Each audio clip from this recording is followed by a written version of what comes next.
But so like the things that aggravate you. Let's talk about the things that aggravate you, because there's some cool stuff on the album about that lyrically. Like I think, and this is where I don't really write lyrics. I have done in the past, but I don't really sing. I can do backups. I've sung in the past, but I don't like my voice. So what you bring to the table there in terms of that ability to translate that, that reactivity, right? Something that looks, you react to something, and it comes out straight away. Like I don't have that. So what are some notable things that aggravated you and caused a couple of the songs on the album? So, I mean, so many things aggravate me. And that's like the album, basically, I mean, it could be considered a concept album because it tells a story front to back. Like if you put an ear to that effect of mode of thinking. So it's almost like as soon as something occurs, and here's the thing that makes this process so fantastic, and the writing process in general, is because there's so many things I'm not allowed to say because I'm in the Army.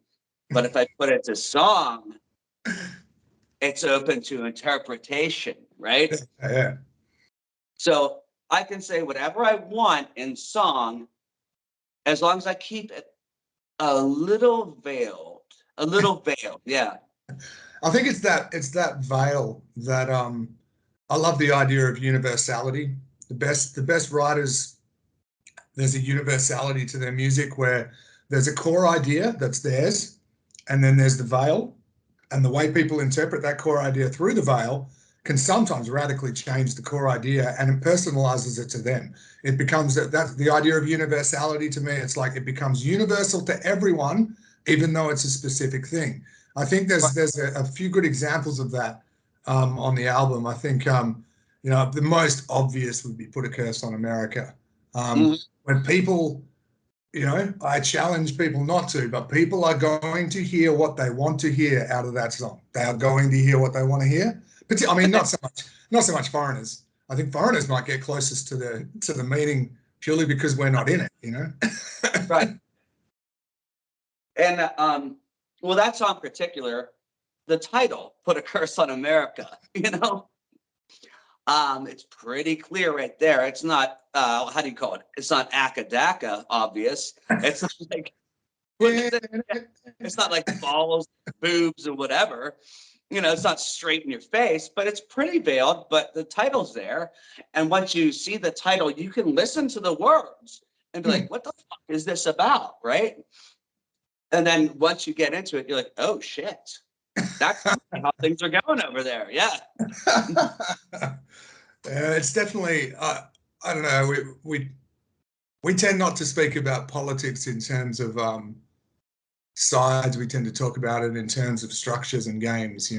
I think that's pretty obvious on the album. We the song that immediately follows that, and Tampa with the Corpse. That song came from a conversation we had. We talk crap together, and we have done ever since we did podcasts. But it came from a conversation and an idea, a shared idea. And I feel really close to that song because obviously, like I spoke about before, I had this new guitar that I just had fixed up. The song exploded out of it, but the lyrical content came from this conversation. That's a song that'll be easy to interpret. There was a news story on, and that's where the title came from, Tamper with the Corpse. And I remember us talking about never actually saying that in the song, but hence the ...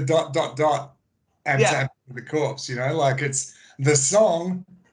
This, having the title is like a I guess an epilogue to the song itself and to the idea itself. Right, and that's like. That's high level Spielberg thinking. You know what I mean? Like it's over. We definitely went outside of our mind. At worst, it's low level M. Night Shyamalan thinking. Oh yeah. M. Night Shyamalan. Spielberg. Yeah. At worst, Shyamalan or whatever. I don't know how to say his name. I'm a foreigner. I believe he prefers John. I believe. Okay. I don't know. I don't care what he prefers. I don't know him. What's he going to do? Tell me otherwise?